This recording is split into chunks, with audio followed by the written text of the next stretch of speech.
Here's an overview of Chapter 16, DNA structure and replication. And what we do here is we basically sort of built up a stronger and stronger interest in DNA. And so we end our course by kind of zooming in and taking a modern look at DNA. Here's Jim Watson and Francis Crick in 1953, so 60 years ago.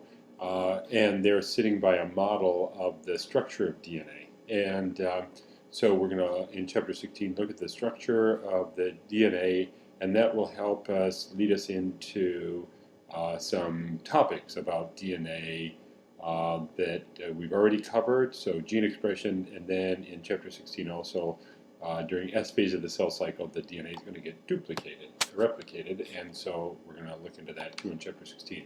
And then Chapter 16 connects really nicely with Chapter 20.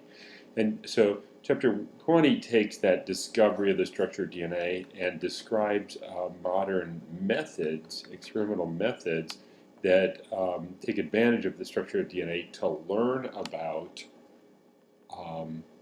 biology. And since DNA is the primary heritable molecule of all life on Earth, the same methods are used by a variety of different scientists studying, corn and humans and snakes and viruses, like that. And so Chapter 20 just study these figures plus the related text. And I will go through these in the mini lectures. I'll go over these and describe each one of them. So we're going to go through Chapter 16, and that's going to lead us right into being interested in some application of the study of DNA currently, like that. And that's how we'll end our course. And so that's where we're at. And here's Chapter 16. So, students are familiar, and because we also looked in Chapter 3, and you can look back to that little intro of DNA, intro about DNA, or Chapter 4, I guess, it was intro about DNA, RNA, proteins, sugars, and so we had a little exposure to it, but probably you have some exposure to it in other classes and just the news. So here's DNA, and it is this helical structure, and we can just untwist it and lay it flat and think about these as being sort of like the legs of a ladder, and then these are the rungs. And there are several features of the chemistry that we can point out that are significant. And the first one is that these are two strands. By our definition, our definition, that's one molecule, because it's atoms joined by covalent bonds.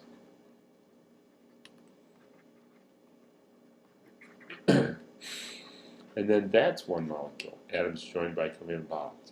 Now, the reason that this definition of molecule is not perfect is because, in general, people think of this as a molecule of DNA.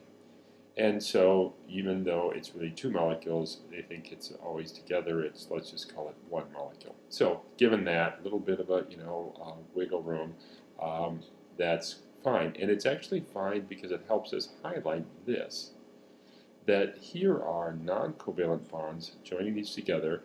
They're hydrogen bonds. Those are the same kind of non-covalent interactions formed between water molecules, where we have a polar bond and we have this non-covalent weak interaction. So we have some non-covalent interactions, and because of the physical structure of the bases, we have a base pairing occurring along these kind of rungs of the ladder, and we have T always paired with A and G always paired with C, like that. And they are paired because they can form hydrogen bonds. So these are weak bonds, and they can be broken. They're weak bonds, but they're somewhat stabilized in the twisted structure because, here's a three-dimensional structure of it, because these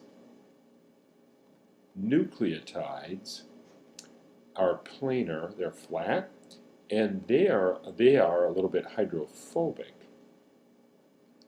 And so the reason that this twists into that is, imagine these as being sort of flat, like instead of ladder rungs, imagine them being more like the steps on the stairs, and they're a little bit hydrophobic, and they could get pushed out of an overall water environment by stacking. And that's what's happening here. When this ladder twists, it shortens. You know, like when you twist a string, it will tighten and shorten. And as it tightens and shortens, it stacks these like sort of like the pages in a book. It stacks them tighter together and pushes them out of the water environment. And so the core of DNA is hydrophobic, and as a result, the hydrophobic core helps stabilize these non-covalent interactions. Because remember, water has these weak interactions that are changing, and they're changing because there are other alternatives. So there are other water molecules, and these are weak too, but when it twists into this three-dimensional structure, these guys no longer have sort of alternative binding partners, and it helps stabilize the structure. The structure is also stabilized because it's like literally like a zipper, where a zipper, individual teeth on a zipper aren't that strong, but collectively they make a tight structure. So this also is held together tightly. So for example, if that bond breaks temporarily, well, the rest of the structure is held together. That being said, the DNA can be unzipped or zipped. This is double-stranded DNA, and it's possible to unzip it and have two single-stranded DNA. And that's exactly what happens during gene expression. The DNA gets unzipped, and RNA polymerase binds and uses one strand as a template. So imagine the DNA unzips, and this strand is pushed aside, and the RNA polymerase enzyme lands and copies the template strand. And so the RNA polymerase would grab an RNA nucleotide that's an A, and then a C, and then a G, and a G, making the complementary strands. Then the next thing, the other thing to mention about this structure before we leave it is, I should just mention for this unzipping, so in cells, that can get done by proteins. Proteins can unzip these, like RNA polymerase can unzip the DNA like that and use the genetic information. Then the other thing to mention about this is that these strands are very similar in their chemical composition. They have this blue ribose or deoxyribose sugar. They have phosphate groups joining the sugars together, and then they have these nucleotide bases joined to the sugar also. And if you look, you'll notice that these are sort of stacked like Lego blocks, and the strands are actually chemically stacked in opposite orientations, like that. And so they're given, the orientation is given a designation, and this end is called the 5' end, and this end is called the 3' end. And they're in opposite orientations. DNA is said to be a anti-parallel. That's what it's referring to, that. And that comes up, it'll come up when we talk about copying the DNA, because enzymes, all enzymes in any cell on Earth only copy in the 5' to 3' direction.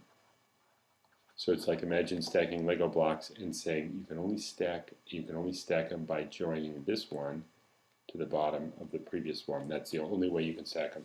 And consequently, you'll see that will come up as a factor in some of the details, both in chapter 16 and also in the figures we're covering in chapter 20. And that's it. And that's it for the structure. And what we're going to do is we're going to talk some about the structure, then we're going to talk about how it gets copied during S phase of the cell cycle, so DNA replication, and that will be the next mini lecture. And that's the bulk of chapter 16, and then we'll talk also about the DNA structure in the specific figures that we're dealing with in chapter 20. like that. And then at the end of that, I'll talk about a couple of sort of biological examples where scientists use those techniques to make some important discoveries recently in the last couple of years. Okay, so I'm going to stop here and we'll go on to the replication of DNA next.